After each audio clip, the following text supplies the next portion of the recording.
So, today we're going to talk about the Viper.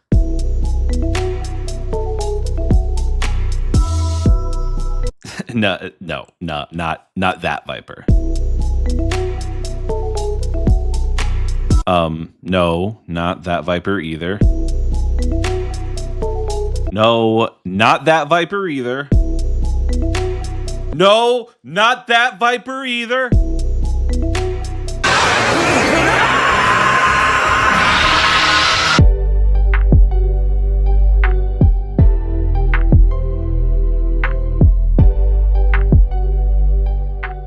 Yeah, I know. The official F-16 name is the Fighting Falcon, but look, no one calls it that, and it's kind of cringy. I guess the intake and the leading strakes make it look like a snake, so it's called the Viper. Honestly, I see more of a Cobra than Viper, but whatever. I know I say this a lot, but this thing is iconic as hell. This is the fighter pilot's jet. Kids in the 80s dreamed of growing up and hunting MiGs in this thing. Go ahead and Google world's most popular fighter jet, and guess what turns up? Almost 5,000 of these things have been built over the years, starting with General Dynamics and now being produced by Lockheed Martin. And Lockheed has said they can't even keep up with orders. At $75 million a pop, they're comparatively cheaper than more advanced airframes offered today, like the F-35 at $82 million or the Eurofighter at $115 million. But while cheap, they're still very effective, depending on who it's going up against. As we speak, F-16s are even engaging Russian forces in Ukraine. They're small, light, fast, cheap, effective, and they look drop dead sexy. Giggity, giggity, goo.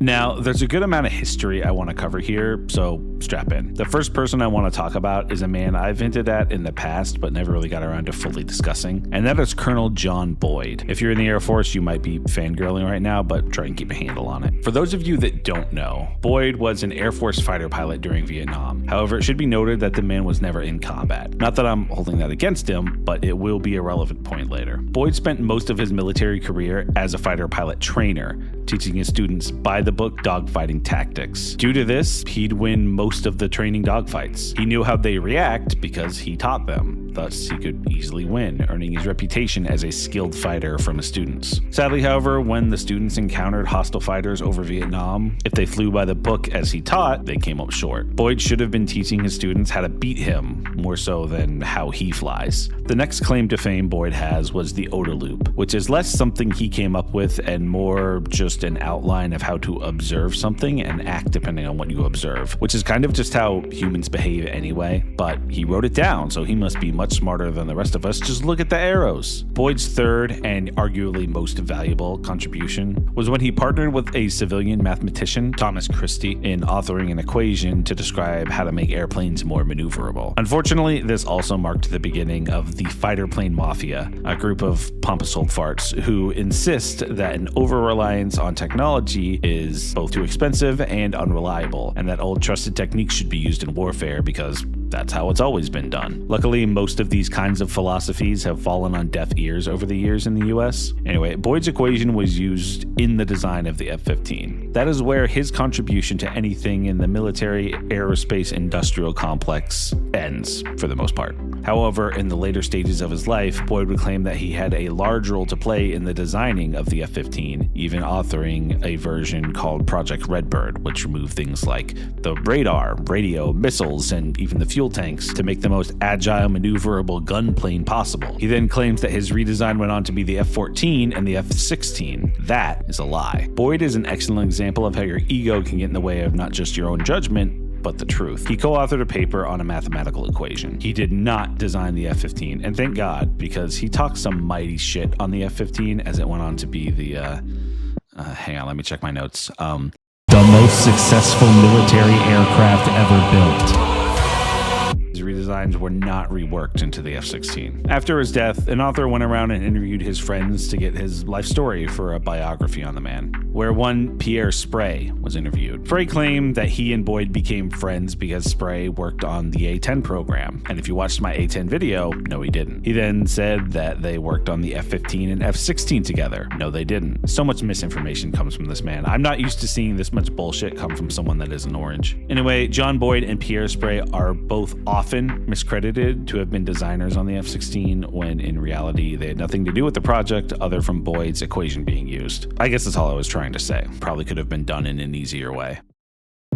I do want to talk about the F-16 development a bit. The Air Force has this concept they refer to as high-low, the idea of having a large number of low-cost, less capable aircraft combined with a lesser amount of high-cost, super-capable aircraft. The F-15 and F-16 combo is the epitome of the high-low concept. Many cheap F-16s and a handful of expensive F-15s. I can't say I see much fault in this strategy, and Spray hates it, so I'm gonna think they must be onto something. Critics of the F-15 like to point to the F-16 in terms of cost, not only for a per unit basis, but also in terms of development time. The F-15 took 7 years from design to entering service, where the F-16 only took 3. But what people don't factor in when spewing out that argument is that a lot of the infrastructure that the F-15 used was also used on the F-16. Things like wind tunnels, manufacturing practices, and even knowledge base and understandings of this kind of fighter. 4th gen fighters were a new thing for the US, the F-14 being developed almost in tandem with the F-15. That expertise was carried through to the F-16. Were the F-16 developed in a world without the F-15, it most likely would have taken 7 years as well. The first time you cook a meal, it might take you a while. You'll make mistakes, you'll learn. But the second or third time, it'll be faster and easier. And that's exactly what happened with the F-16.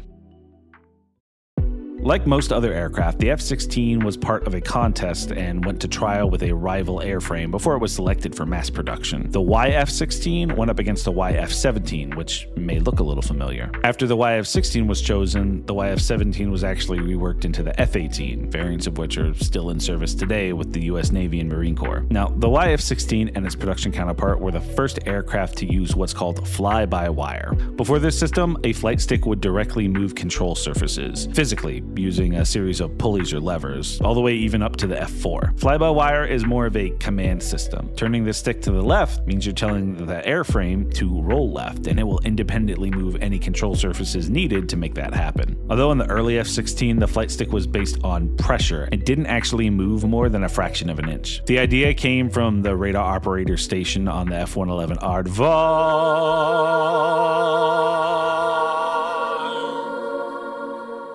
This non-movable stick actually almost crashed the YF-16 in its first test taxi. Yes, taxi, not flight. During testing, it was scheduled to take a little stroll around the runway when it began to lift off. The pilot tried to stabilize the thing, but wasn't prepared for the force-reading flight stick and caused a few oscillations as he had an unplanned departure. Luckily, he managed to get the plane under control and land it safely. Now, a key driving factor behind the idea of the Viper was for it to be a highly maneuverable dogfighter. To achieve this, the F-16 was built to be inherently unstable. Let's do some light aerospace engineering here to help you understand what I'm talking about, and we'll use KSP to illustrate. All objects have 2 properties inherent to them: their center of gravity or mass, and the center of lift or drag, depending on how you want to measure. Where these 2 centers are in the object will dictate how the object moves when it is propelled through the air. As you can see, here we have an aircraft. The yellow ball is the center of mass, and the blue ball is the center of drag. In a stable configuration, the center of mass should be in front of the center of drag. This means that when flying through the air, the drag will follow behind the mass. If the drag is in front, once it starts flying through the air, physics will attempt to correct this and flip the object around so the drag follows the mass. This is an unstable configuration, and this is how the F-16 is built. Much like balancing a baseball bat on your head, the F-16's fly-by-wire system is constantly making tiny, minor adjustments to keep the plane from flipping around. The reason for this unstable design is because it allows the plane to turn very easily, which is kind of what you want in a maneuverable airframe. The further back the center of drag is on an object, the less it will be able to turn. A hyper-stable design like this will create a very predictable flight path. Think of an arrow with the feathers on the end. But if we move the drag so far up that it's in front of the mass and the fly-by-wire stabilizes the flight, then it should be able to outturn an opponent that doesn't have this kind of unstable design. The F-16 was built to be the ultimate light dogfighter, down to the air intake being able to scoop in air during high angles of attack, to the bowless bubble canopy giving it a complete unobstructed view, all in the name of taking other birds out of the sky. It was also one of the first ever intentionally unstable aircraft, something which pretty much every fighter since has also used as a basis in its design. While the F-16 was originally envisioned as a high maneuverable air superiority light fighter, it quickly found itself being thrust into a multi-role, role.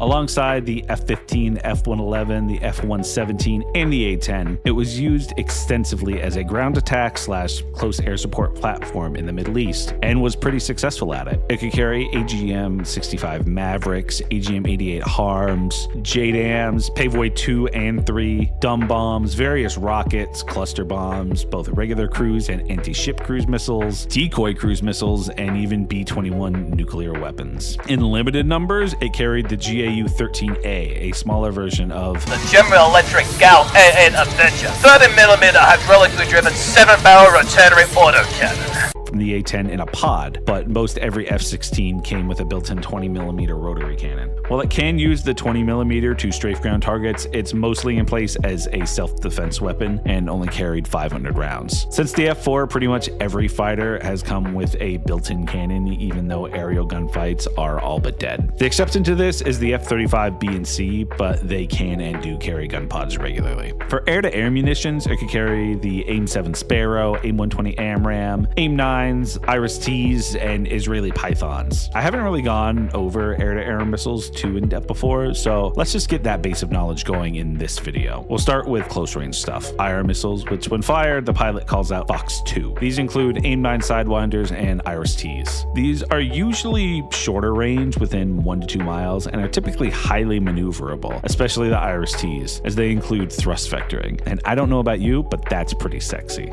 Is he gonna say giggity? Should I say giggity? Are other people allowed to say giggity? Giggity. What? Nothing, it's stupid. These use what's essentially a camera on the nose of the missile that seeks out whatever the hottest thing is. Hopefully, that's the plane you wanted to launch at. However, this is where flares come in. IR missiles can be defeated by distracting them with something else hot, like a bunch of flares dumped by the plane. If you couple this with reducing your exhaust output by lowering your throttle, you can trick the missile to hit a flare. Flares are called countermeasures, and more advanced IR missiles have countermeasures. So more advanced flares have countermeasures. So the most recent missiles have counter. My brain hurts. Next are radar-guided missiles, starting with the AIM-7 Sparrow. These are Vietnam-era missiles that have a bit more range than IR-guided ones, 10 to 15 miles depending on the variant. They're what's known as semi-active radar homing. This means that the aircraft must maintain radar lock all the way to impact. If the pilot loses lock, the missile goes dumb. AIM-7s are kind of notorious for being unreliable and losing lock almost immediately unless they pull 30 Gs to hit your friend. The AIM-120 is the current main beyond visual range missile the US uses, and it's what's known as active radar homing. The AIM-120 has its own radar built in, but it still needs the plane to lock and provide initial guidance. However, during the last leg of its flight, it uses its own radar to guide itself into the target. If the plane does lose lock midway, the missile will continue to search with its own radar and still may be able to score the kill. These are more medium range, up to 90 miles. Then there's the AIM-54 Phoenix, which isn't used anymore, but I talked about in the F-14 video. It had a bit more range than the AIM-120, up to 120 miles. Semi-active radar missiles like the AIM-7 are called out as Fox 1, and the active are called out as Fox 3. The F-16 has no shortage of variants. I mean, it's one of the most produced airframes over the last 50 years, and they're still pumping these things out. The introductory models are the A and B, the A being a single seat and the B being a twin tandem seat, which was used for training, but could also be used in combat if needed. The C and D variants are the most widely known and used versions, the D being the same as the B with the twin seat being a trainer. These added the BVR missiles like the AIM-7s and AIM-120s, as well as making the flight stick somewhat movable, since it turns out a plane controlled by how much pressure you're exerting wasn't the best idea. Our brains are pretty good at spatial awareness, but less so at telling how much force we're putting on something. The E and F models added conformal fuel tanks and the more advanced ESA radar like the ones found on more modern 5th gen fighters. For the Indian Air Force, the F-16IN was proposed as an upgraded E variant, but was ultimately not purchased. The Iraqi Air Force flies the F-16IQ, a modified C V variant. There were also investigations into an F-16N for the US Navy, a large Delta Wing F-16XL that was actually built, and more recently, the unmanned but remote-controlled QF-16s. The most recent and most advanced version is the F-16V, embracing its unofficial nickname Viper. Mitsubishi also produced a variant for the Japanese Air Self-Defense Force dubbed the F-2 Viper. Lockheed has also partnered with Korea Aerospace Industries to produce the T-50, a twin-seat trainer aircraft that is based on the F-16, which also is used as a light fighter under the FA-50, which is operated by several countries including the Philippines, Poland, Iraq, and a few others. As for the Viper, 25 countries as of writing operate the F-16, with the most recent being Ukraine in its defense against the Russian invasion. I do want to take just a minute to thank the sponsor of this video, you. If you want to help support the channel, I do have a Patreon where I post a director's cut version of the videos, and you can even see them early before they go live on YouTube. All the background music I use is also on there. People have asked me a lot about that, so that's where you can find it. You can also just like, comment, and subscribe. I love reading the comments on my videos. I promise you, I've read your comment even if I didn't reply. And maybe consider just sending this video to a friend. That always helps out more than you can imagine. Anyway, that's enough of that. Let's get into the F-16 in gaming, shall we? If you had one shot, one opportunity to seize everything you ever wanted in one moment, would you capture it or just let it slip?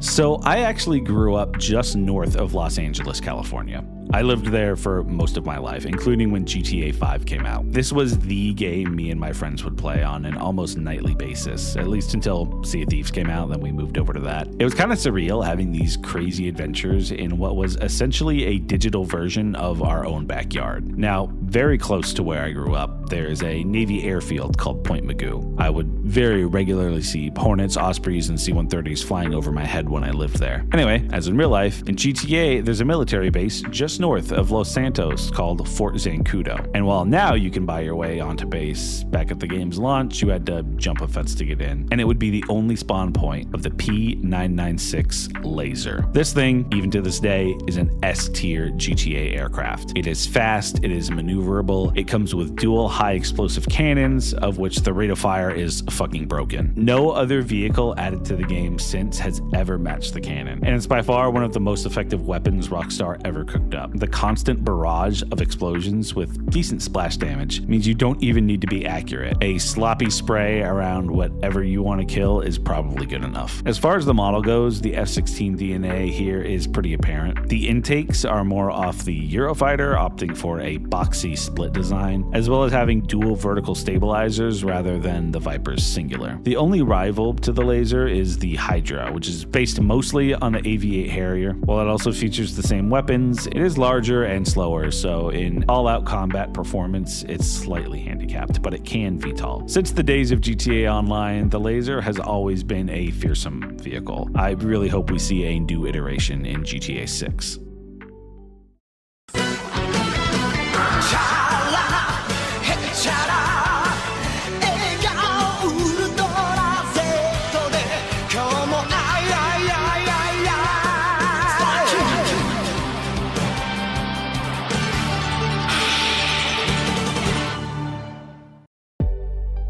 The F-16's bubble canopy really shines in VR, I tell you what. As of writing this script, Project Wingman actually just dropped its DLC, which was previously a PlayStation exclusive, and it starts you in the FC-16, the Viper in the game. I do want to say, to start off, Project Wingman's cockpits are highly stylized. It's roughly the correct layout, but little things like the switches and knobs are oversized. The stick is more FA-18-y, and the throttle is, What the fuck is that? The Falcon here is an early mid-game jet, so its loadout options are more on the limited side. That and using it in higher levels against more advanced birds like the VX-23 carries a noticeable disadvantage. I do want to take this opportunity to kind of shit on something both Project Wingman and Ace Combat do, and that's fighter boss battles. Both games have a lot of larger targets like the airships and the Arsenal bird, which I think make for more interesting boss battles. But when an enemy fighter is marked as a boss, it typically flies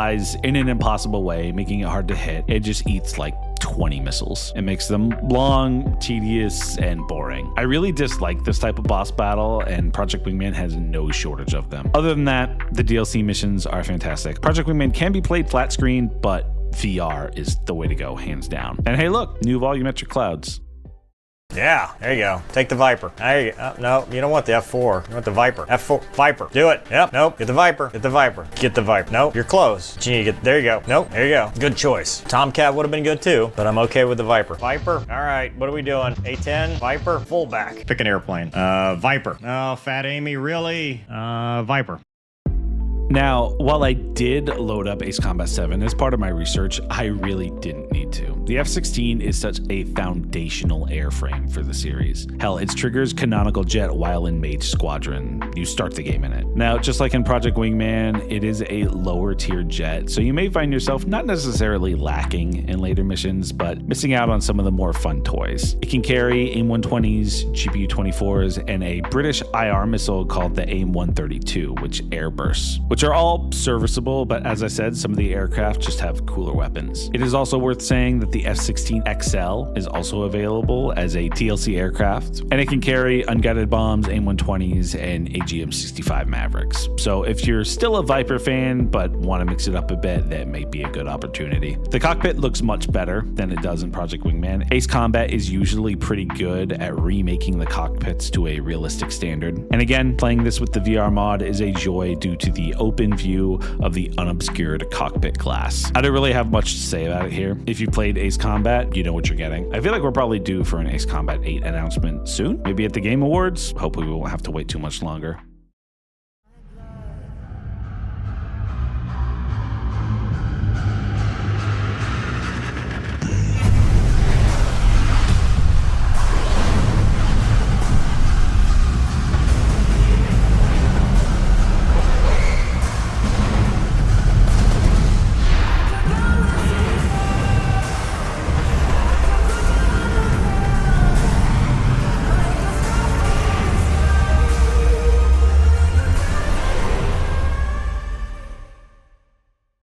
Okay, you guys convinced me. I'm gonna start grinding War Thunder. I don't know why. You guys seem to really like my War Thunder streams, so it might just be for content. Anyway, the F-16 is a super high tier, no matter what country you're doing. So we're gonna focus on the US one here. There's no premium vehicle, so thanks again to DeWins for helping me with the footage. Again, we're in VR here, and this might be the best plane for VR. It never gets old looking around with such a clear view. Now, I need to learn how the radar works in War Thunder. I've never looked up a guide on it, just tried to figure it out intuitively, and yeah, that's not working. This thing certainly feels fast, handles well, and I'm sure in the hands of someone with a functioning understanding of radar, very deadly. Biggest gripe here is the cockpit isn't clickable or interactable in any way. I'd like to see something like that added to War Thunder, even if it's only for sim. I mean, how can you tout yourself as the most realistic military vehicle game with no interactable cockpits or multi-crew for that matter? Either way, the F-16 in here is good as far as War Thunder goes. Maybe one day I'll be good enough at the game to have one of my own.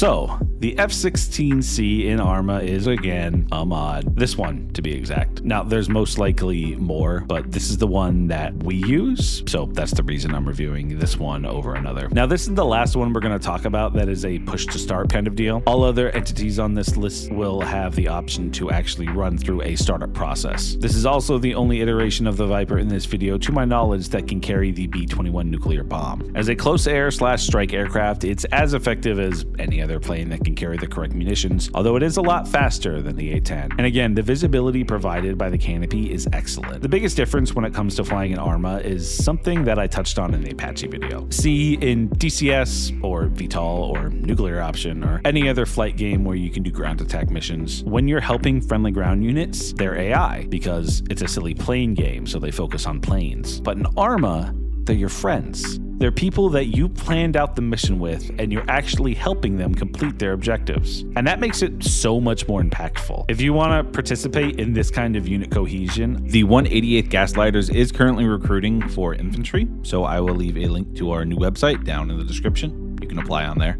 All you need is Arma 3 and preferably a microphone. You don't even need any experience. We will teach you. And now's a good time to pick up Arma 2 with Steam sales going on. Or if you're an experienced Arma player, we're trying to start up a small special forces team within the unit, something for you to strive to. Anyway, Army D&D is fun. And the F-16 in it is a solid aircraft no matter what you do with it. You can even give it the 30mm cannon.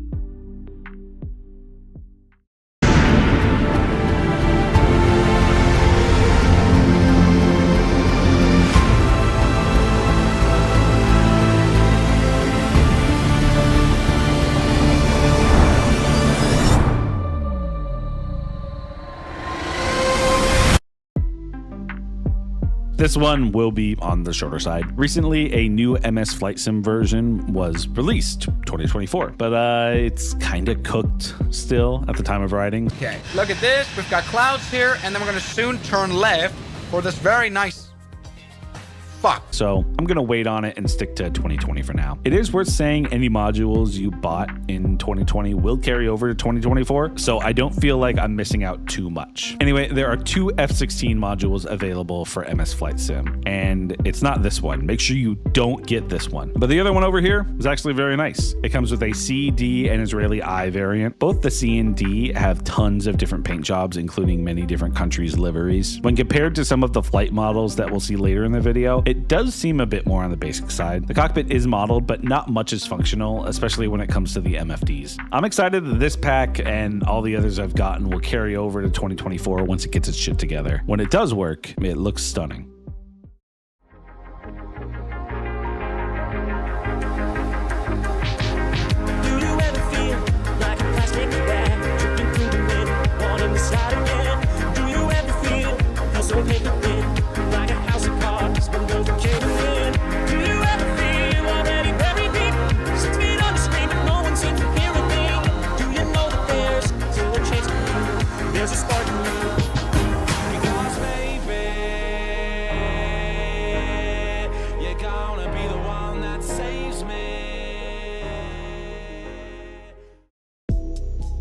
I actually wasn't going to include VTOL VR in this video. I was asked if I was going to include the T-55, but it's not an F-16, it is a T-50 through and through. However, right as I started production, C-137, author of the famous A-10 mod, released his F-16C mod. Now, I've never played VTOL modded, mostly because I like playing multiplayer. I have seen footage of some other custom aircraft mods, but they seem to really lack polish, but that's not the case here. This thing looks, feels, and flies like a vanilla aircraft, and you can play multiplayer as long as other people have the mod installed. While it says it's an F-16C, the cockpit is more like a V variant, as it has a third large MFD mounted in the center panel, but they can be toggled off to display analog instrumentation. Weapons-wise, it has a healthy mix of air-to-air and air-to-ground munitions for your typical 4th-gen aircraft. AIM-120Cs, AIM-9s, AGM-65s, GBU-12s, etc. C-137 has released an update that adds livery support and addresses several bugs bug fixes, so it's good to see that the development is ongoing. With the VTOL VR mod loader being on Steam and all the mods being on the workshop, it's never been easier to mod this game. I'll honestly try to play some more mods going forward. There is an ASF 58 mod I do want to check out. I highly recommend you take a look at the F-16 mod. It's an excellent representation of the airframe in one of the best flight sims on the market.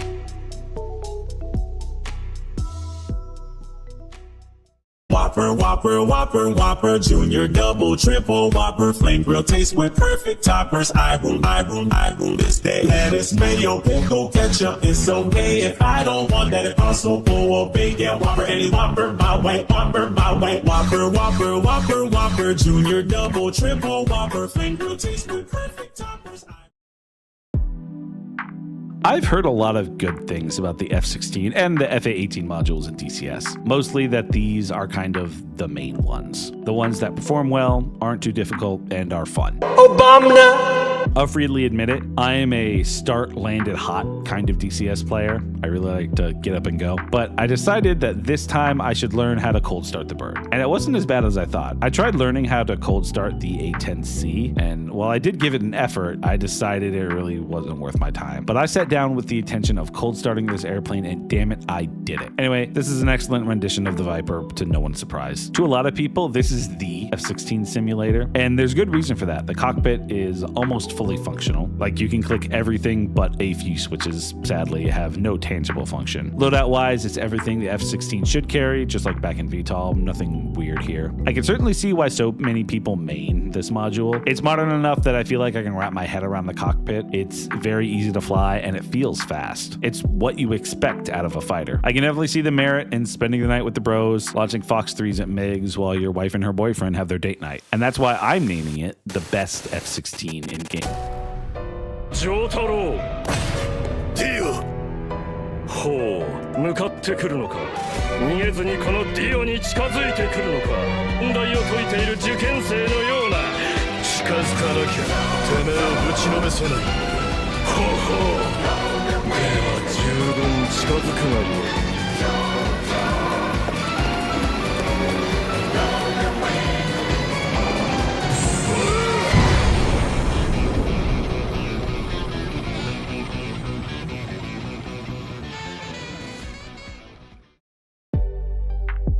The base sim here, Falcon 4.0, is old as all hell, as in not this millennium. And whoo baby does it show, especially in the UI. Actually, for 1998, this terrain would look fantastic. The good news is, due to its lower graphics fidelity, it runs very smooth. Now, Falcon 4.0 alone is good, but the BMS mod is what pushes this above and beyond. It adds more detailed systems and flight models, advanced AI, a dynamic campaign mode, and even other aircraft like an F-15C, FA-18C, or AV-8B Harrier, and even a MiG-29. The mod also has VR support built in, meaning all the games I featured in this video can be played in VR. Well, Arma and GTA in VR isn't a good experience per se, but it is technically possible. Anyway, if you really want to know the Viper inside and out, this is the way to go. One of my chatters called DCS slop compared to this. And if the visuals bother you, new graphics are supposedly coming soon from the BMS team to bring it closer up to par with DCS. I struggled my way around this thing, but thanks to chat, I did manage to drop 2 whole GBU 12s on target accurately. I'll be honest, I think it's a bit over my head, at least with my motivation level to learn this airframe, or lack thereof. However, I can't deny, even with the PS2 ass looking ground, this is the best F-16 in gaming.